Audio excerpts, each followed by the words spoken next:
15 વર્ષથી પાલેજમાં જૂના અને જાણીતા computer, laptop, CCTV camera service, printer repairing તેમજ નવા અને જૂના કોમ્પ્યુટર લે વેચ કરનાર. એડમિશન ફોર્મ તેમજ તમામ સરકારી ફોર્મ ઓનલાઈન ભરી આપવામાં આવશે. નાળિયેર ખાતે પાવરગ્રીડ કંપનીની કથિત દમનકારી નીતિ સામે દક્ષિણ ગુજરાતના ખેડૂતોની બેઠક યોજાઈ.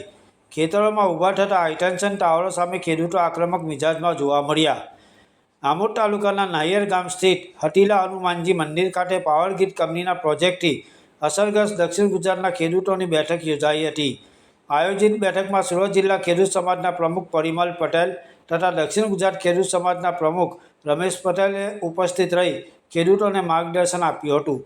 ખેડૂતોની બેઠકમાં સર્વાનુમતે નિર્ણય લેવામાં આવ્યો હતો કે રાજ્ય સરકાર ખેડૂતોની વ્યાજબી માગણીઓ અંગે તાત્કાલિક સ્પષ્ટ લેખિત નિર્ણય જાહેર કરે તથા અસરગ્રસ્ત તમામ ખેડૂતોને કાયદા મુજબ યોગ્ય અને ન્યાયસંગત વળતર આપવાની માંગણી કરી હતી.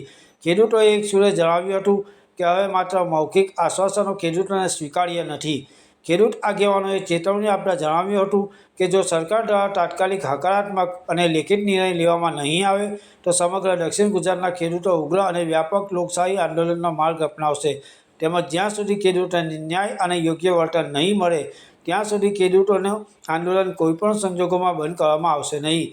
આ પ્રસંગે સુરત જિલ્લાના ખેડૂત આગેવાન પરિમલ પટેલ, જયેશ પટેલ, આમોદ તાલુકાના ખેડૂત આગેવાન હરિરામ પટેલ સહિત ભરૂચ જિલ્લાના વિવિધ તાલુકાઓમાંથી આવેલા ખેડૂત આગેવાનો તથા ખેડૂતો મોટી સંખ્યામાં ઉપસ્થિત રહ્યા હતા.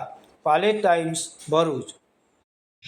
આજે ભરૂચ જિલ્લામાં પાવરગ્રીડની અને સ્ટરલાઇટની જે લાઈનો જાય છે 765 કેવીની એના વિરોધમાં મોટી સંખ્યામાં ખેડૂત સમાજના નેજા હેઠળ એકત્ર થયા અને જે આખા ગુજરાતમાં આંદોલન ચાલી રહ્યું છે એ જ પ્રમાણે દક્ષિણ ગુજરાતમાં એટલે કે ભરૂચ, સુરત, નવસારી અને તાપી જિલ્લામાં એક મોટું સંગઠન બનાવી અને પ્રદર્શનો કરવાનું આયોજન કરી રહ્યા છે. અને ખેડૂતોમાં એક ખૂબ મોટો આક્રોશ છે કે જ્યારે અમારી આટલા કરોડોની જમીન અમને પૂછ્યા વગર પોલીસનું બળ પ્રયોગ કરીને અમને સાંભળ્યા વગર જો અમારા ખેતરોમાં થાંભલા નાખવાના હોય તો એ અમને મંજૂર નથી અને એના માટે અમારે જે લડત કરવી પડે એના માટે અમે તૈયાર છે અને એના માટે સૌએ ખેડૂત સમાજની આગેવાની પણ સ્વીકારી છે. કેટલા જિલ્લાના ખેડૂતો ભેગા થયા હતા અને કયા કયા તાલુકાના ભરૂચ જિલ્લાના ભેગા થયા હતા? મેજોરિટી તો ભરૂચ જિલ્લાના જ ખેડૂત હતા. આગેવાનો અમે સુરતથી આવ્યા હતા અને આમોદ, જંબુસર, વાગરા, હાસોડ વગેરે તાલુકાના ખેડૂતો આજે એકત્ર થયા હતા.